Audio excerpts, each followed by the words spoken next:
liderazgo, segunda parte. A simple vista lo que hemos leído es la narración de un hombre que va preso y que tiene su destino en Roma. A simple vista es lo que encontramos. Sin embargo, escudriñando la palabra de Dios, encontramos principios que tienen que ver con liderazgo. Y hoy, en el tiempo en el cual vivimos nosotros, hace mucha falta hombres que puedan servir. Hacen falta buenos líderes con integridad. Hoy la misma iglesia experimenta crisis de liderazgo. Hacen falta hombres y mujeres con un carácter el cual Dios se ha glorificado. Pablo tenía una encomienda y era de que él llegaría a Roma. Dios le había hablado a Pablo de que él llegaría a predicar su palabra en Roma. Después de que en el capítulo 23, 24, después de que Pablo se embarca para ir a Jerusalén y llevarle la ofrenda a los pobres, él es preso en ese momento, y después de pasar por la interrogación de 3 gobernantes, como Festo, como Félix y Agripa, es llevado a Roma para ser juzgado por el César. Ese es el contexto que encontramos en este pasaje. Hechos 27 nos habla de ese momento. Habían pasado 3 años, Pablo preso, y sale de Cesarea para ir a Roma. En Hechos 26, 32, no lo busque, yo le leo. Y Agripa dijo a Festo: ¿podía este hombre ser puesto en libertad si no hubiera apelado a César? Tanto Félix como Festo y Agripa nunca encontraron en Pablo una razón, solo una razón, por qué él estuviera preso. No la encontraron. Llega el momento que después de 3 años, Pablo preso es puesto en una embarcación para ir a Roma. Ese es el contexto. En el versículo 1 de Hechos 27, cuando se decidió que habíamos de navegar para Italia, pregunta: ¿quién, además de Pablo, iba en esa embarcación? Porque si usted lee el texto, dice, se decidió que habíamos de navegar. Según los comentaristas, dicen que iba Pablo, y en el versículo 2 dice que iba Aristarco. Según la cultura romana, en el tiempo de Pablo, cuando una persona, un preso, iba en camino hacia Roma, no podía ir acompañado de ninguna persona. Solamente habían 2 razones para que un amigo o un familiar acompañara a un preso en una embarcación con destino al César. Solamente 2 razones. La primera razón es de que el amigo se hiciera preso. La segunda razón, o la segunda manera para que un familiar o un amigo acompañara a un preso, es de que él se sometiera o hiciera una maldad para hacerse preso. Porque si logra ver, Lucas y Aristarco, que iban acompañando a Pablo, tuvieron que tomar una de las 2 circunstancias. Los historiadores dicen que ellos se hicieron presos para acompañar a su amigo Pablo. ¿Y qué punto es ese, hermanos? Cuando nosotros como iglesia del siglo XXI revisamos nuestra vida a la luz de aquellos cristianos del primer siglo, nos quedamos cortos. ¿Sabe que lo que Lucas y Aristarco hicieron? Tuvieron que sufrir para acompañar a su hermano en la fe en la travesía a Roma. Dice el versículo 1, cuando se decidió que habíamos de navegar para Italia, entregaron a Pablo y algunos otros presos. No solamente Lucas y Aristarco acompañaban a Pablo, sino algunos otros cristianos que al saber del momento de Pablo decidieron acompañarlo. Se hicieron esclavos para acompañar a su hermano en la fe, Pablo. Y yo le hago una pregunta a usted: ¿sería capaz usted de pasar el sufrimiento que su hermano está viviendo por amor a Cristo? Desafortunadamente no sucede así. Cuando nos enteramos de que un hermano está viviendo una prueba, nos hacemos indiferentes. Y casi siempre escuchamos comentarios que decimos: es su problema, que él se lo arregle. Pero cuando revisamos el versículo 1, encontramos a un grupo de amigos de Pablo que por amor a la amistad en la fe en Cristo Jesús, fueron acompañando a Pablo en todo su sufrimiento. Según los historiadores, esta travesía duró más de un mes. El versículo 1 dice que entonces, además de los presos, encontramos a un centurión llamado Julio. Según la historia romana, un centurión tenía 100 hombres a su cargo. Y usted diría, bueno, ¿por qué tantas personas iban en ese lugar? Bueno, la respuesta es porque en el versículo 37 del capítulo 27 encontramos que además de Pablo iban, o juntamente con Pablo iban 276 personas en la embarcación. No iba cualquier cantidad de personas, iba una cantidad muy grande. Entonces encontramos entonces que Pablo estaba en ese momento, él iba a Roma y juntamente con él 2 amigos, versículo 2. Y embarcándonos, si logra ver en segunda persona, Lucas, en una nave adremitena que iba a tocar los puertos de Asia, zarpamos estando con nosotros, ¿quién dice? Aristarco, macedonio de Tesalónica. Este Aristarco no estaba por gusto ahí. Él estuvo dispuesto a sufrir lo que Pablo estaba sufriendo por causa del evangelio. Entonces encontramos que el versículo 2 nos habla de que además de Lucas encontramos a Aristarco, versículo 3.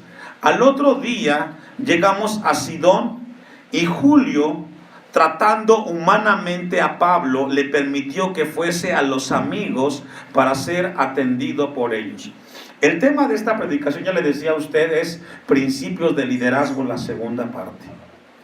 Uno de los rasgos o de las características de un líder, y usted dirá, bueno, pastor, aquí somos solamente gente que tenemos familias, pero ahí donde está usted en su casa es un líder.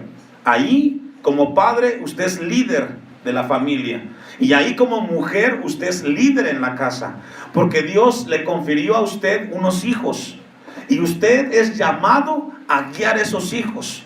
Y lo que encontramos en la palabra de Dios son aquellas características que van a ayudarnos a nosotros cómo poder guiar a aquellos que Dios nos ha puesto en nuestras manos. Número 1, un primer principio de un líder, hermanos, es de que ese líder tiene que inspirar confianza. ¿Inspirar qué, hermanos? Confianza. Porque según el texto dice que al otro día llegamos a Sidón y Julio, que era el centurión, el capitán, el general, por decirlo así, encargado de la custodia de Pablo, dice que lo trató humanamente. Ahora la pregunta es, ¿qué Pablo tenía para que este centurión le diera esa atención?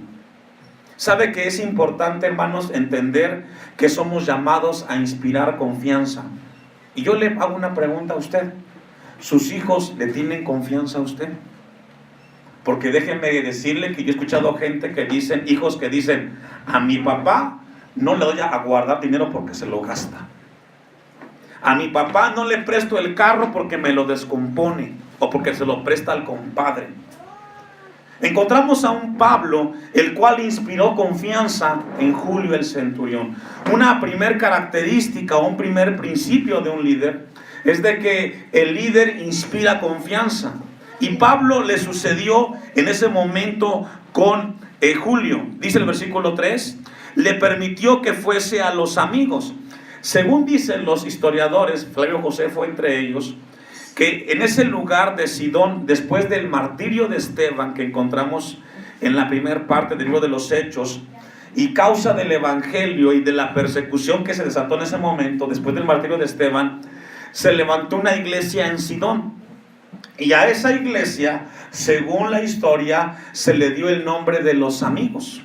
Por eso el texto que encontramos ahí dice, le permitió que fuese a los amigos cuando llegó a Sidón, para ser atendido por ellos. Encontramos entonces que Pablo seguramente estaba también delicado de salud. Una segunda característica de un líder es de que el líder toma la iniciativa. ¿Toma la qué, hermanos? Usted ha visto esos momentos en la familia que se enfermó el papá, que se enfermó el hijo y solamente se voltean a ver uno con el otro. Alguien tiene que pensar, alguien tiene que tomar la iniciativa.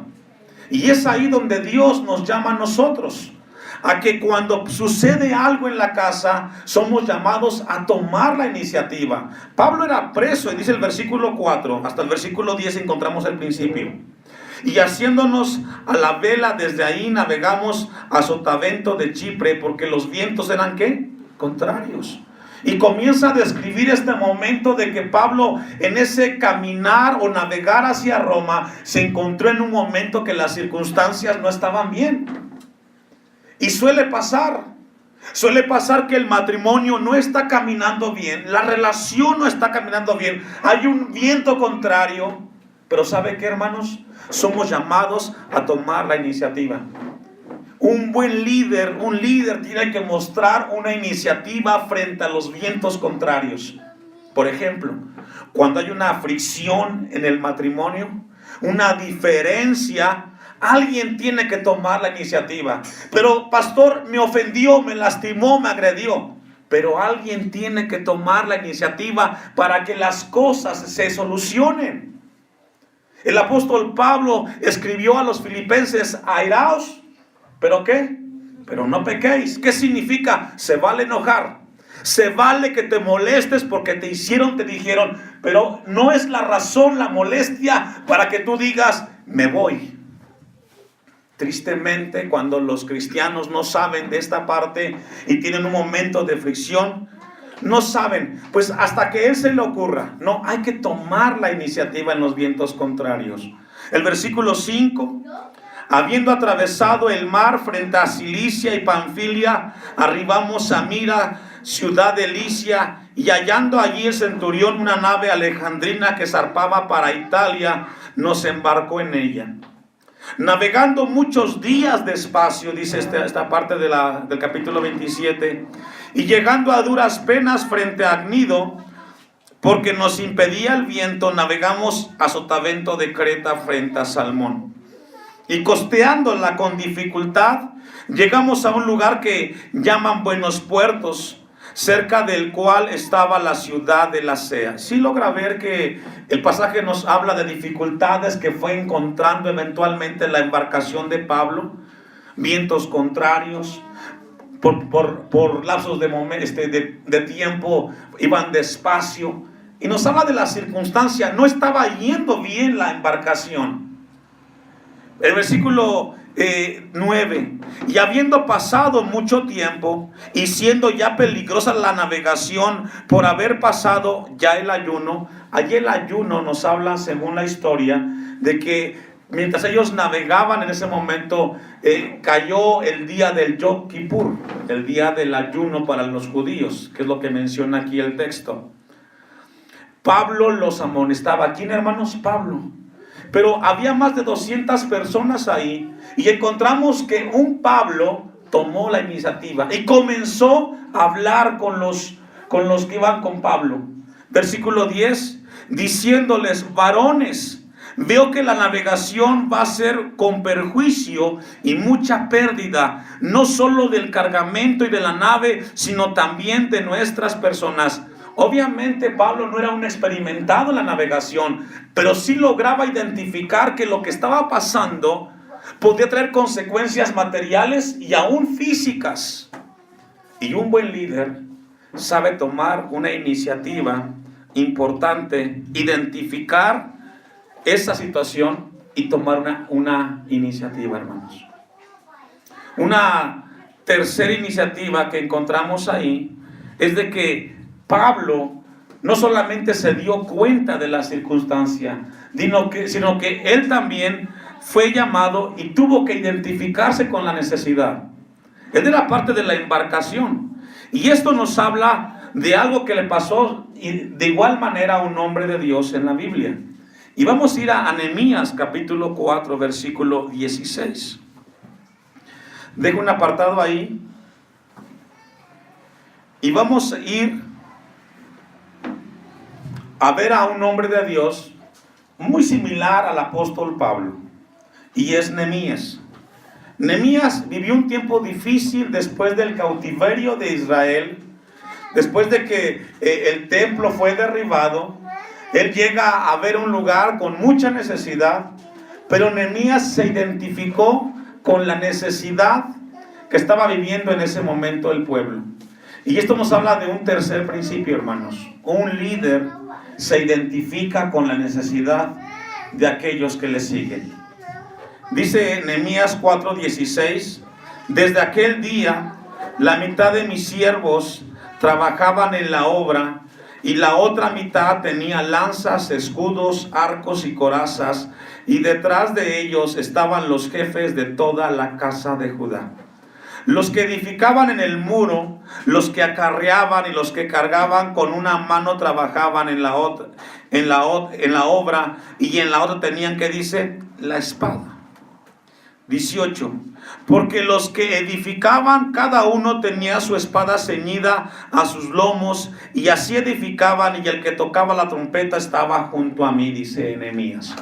Encontramos un Nehemías que nos está hablando que cuando se vio con la necesidad de reconstruir los muros del templo, Nehemías como líder también participó, se identificó con la necesidad. Y a veces, hermanos, cuando vemos la circunstancia, nos hacemos muy ajenos a ellos, muy ajenos a lo que está pasando. El versículo 22, bueno, el 21.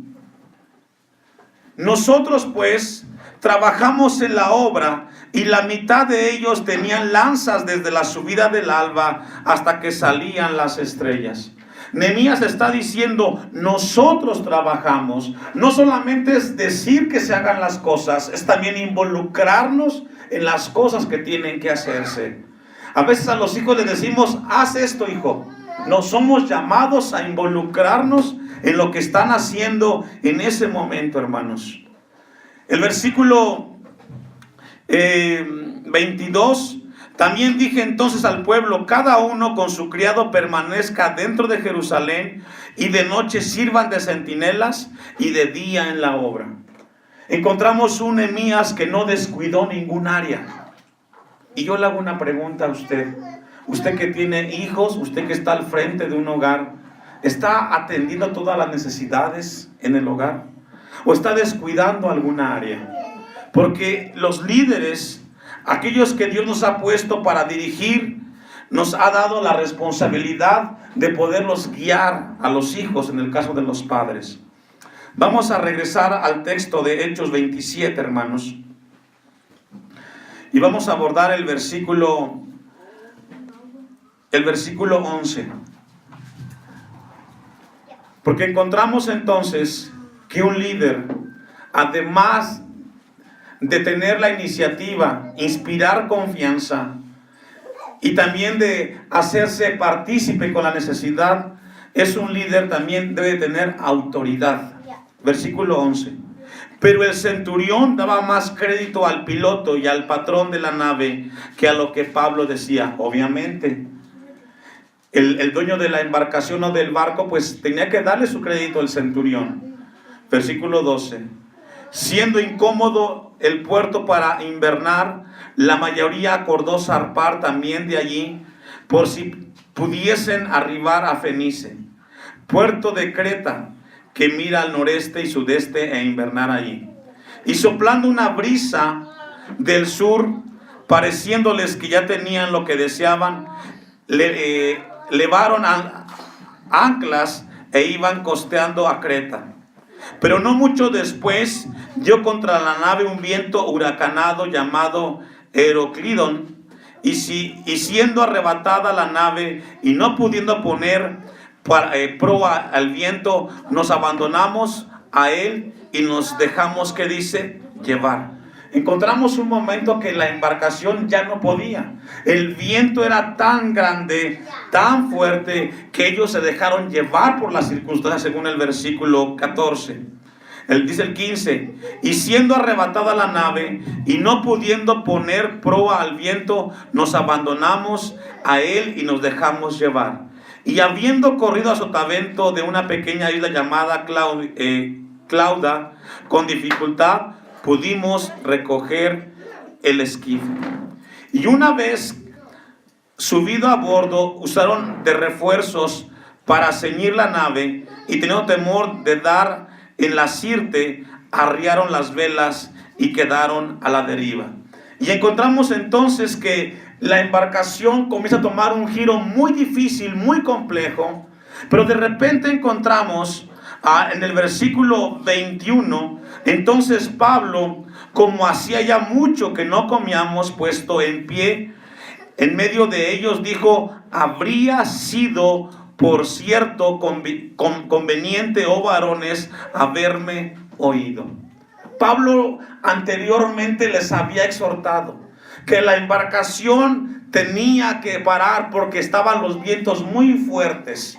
Y sabe que llegó el momento que Pablo se levantó siendo un preso y se levantó frente a todos y les dijo: escúchenme, ustedes debieron haberme escuchado. Y sabe que, hermanos, un líder es llamado a prevenir cuando luego logra visualizar que algo no está bien. A veces cuando vemos que las cosas no están bien en el hogar, nos hacemos indiferentes. La palabra nos llama que si tú ves que algo no está bien, tú eres llamado a visualizarlo. Eres llamado a externarlo, porque tú eres parte del barco. Tú no puedes no puedes salirte del barco. A veces cuando vivimos momentos difíciles, dejamos que el barco se vaya solo. Y el barco es tu hogar, el barco es tu matrimonio, es tu familia. Y tú no puedes decir: es problema de mi esposo. No, el barco es tuyo. Tú tienes que tomarlo con seriedad. Pablo se levantó y dijo: si ustedes me hubieran escuchado, el versículo 21, Pablo, como hacía ya mucho que no comíamos, puesto en pie en medio de ellos, dijo: habría sido por cierto conveniente, oh varones, haberme oído y no zarpar de Creta tan solo para recibir este perjuicio y pérdida. ¿Y cuántas veces los matrimonios han pasado por pérdidas porque no escuchamos? Somos llamados a escuchar, hermanos. Y usted dirá: pastores, de que es muy difícil poder escuchar a mi esposo. Pero ¿sabes qué? Es el barco en el cual tú vas. No puedes abandonar el barco. No puedes salirte del barco. Si te sales, se van todos. Dice el versículo 22: pero ahora os exhorto a tener buen ánimo. Porque mire, hermanos, cuando hay vientos contrarios y el barco no camina bien, se pierde el ánimo. Y yo no sé si esta tarde tú has llegado a este lugar y no tienes un buen ánimo. Quizás has venido porque a ver qué sucede, voy a asistir. Pero ¿sabes qué, hermano, hermana en el Señor? Ten ánimo en Dios. Él dijo: yo estaré con ustedes todos los días hasta el fin del mundo. En el mundo tendréis aflicciones, pero confiad, yo he vencido el mundo. Pablo les dice: os exhorto a tener buen ánimo, pues no habrá ninguna pérdida de vida entre vosotros, sino solamente de la nave. Y qué importante es de que el líder tome esa actitud frente a las circunstancias. A veces somos muy trágicos frente a aquellas cosas que suceden. Pero encontramos un Pablo que, aún preso, él se mantenía y animaba a los demás. Y esto lo encontramos con Jesús, de que él también tenía esa autoridad para hablar. Dejo un apartado ahí y vamos a 1 Timoteo 4:10, donde encontramos que Pablo le da ese llamado a Timoteo en su momento para delegarle la responsabilidad y cómo enfrentar las dificultades que eventualmente encontraría en su ministerio en la iglesia en Éfeso. 1 Timoteo 4:10. Usted me alcanza. Que por esto mismo trabajamos y sufrimos oprobios, porque esperamos en el Dios viviente. ¿En quién esperamos, hermanos?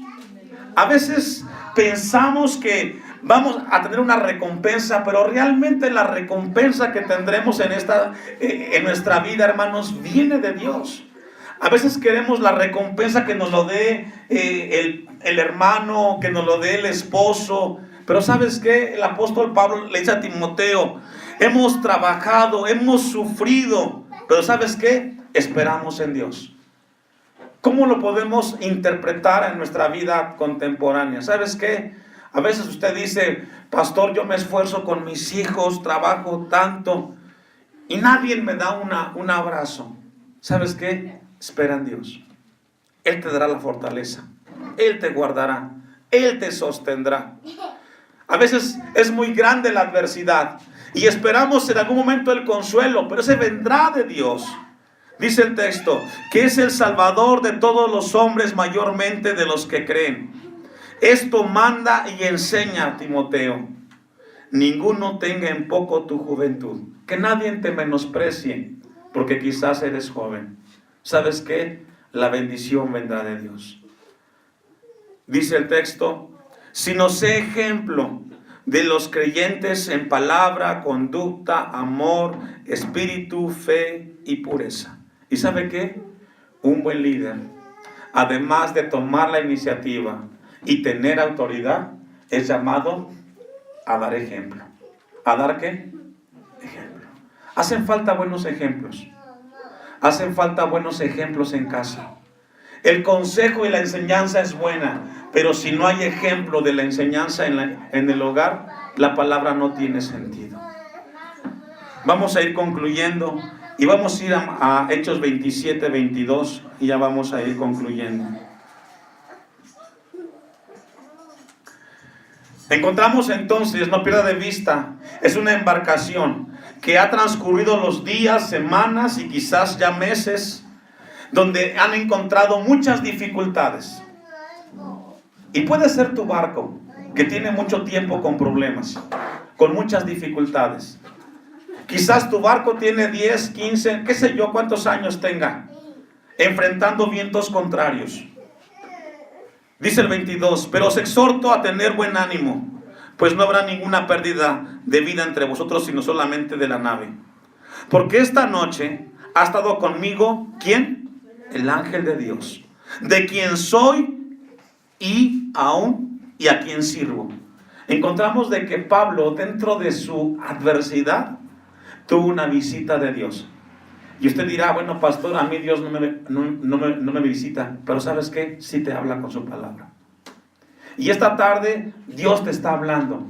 Quizás no fue como el momento de Pablo que lo visitó el ángel de Dios, pero está la palabra de Dios que esta tarde te está hablando. Versículo 24, diciendo, mire lo que le dijo el mensaje del ángel de Dios a Pablo. Pablo, no temas. Es necesario que comparezcas ante César. Pablo, tú tienes que llegar a Roma. Tú vas a llegar a Roma, Pablo.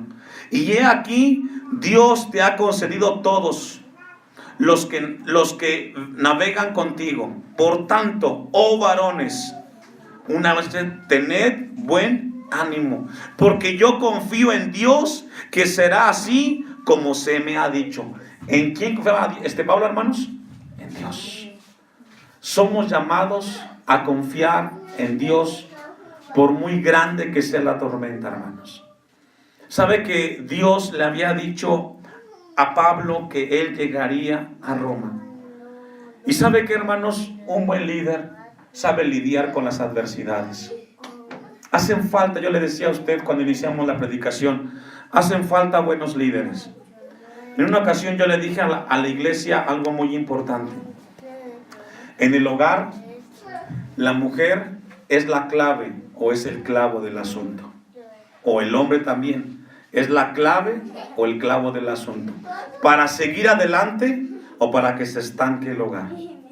La palabra de Dios, encontramos a un Pablo que confiaba en Dios. Les dijo, tengan ánimo, yo confío en Dios que será así como se me ha dicho. ¿Y sabe que eso es fe en Dios? Esa es confianza en sus promesas. Quizás el barco está a punto de derribarse, está a punto de naufragar, pero los hijos de Dios, un buen líder, es llamado a confiar en el Señor.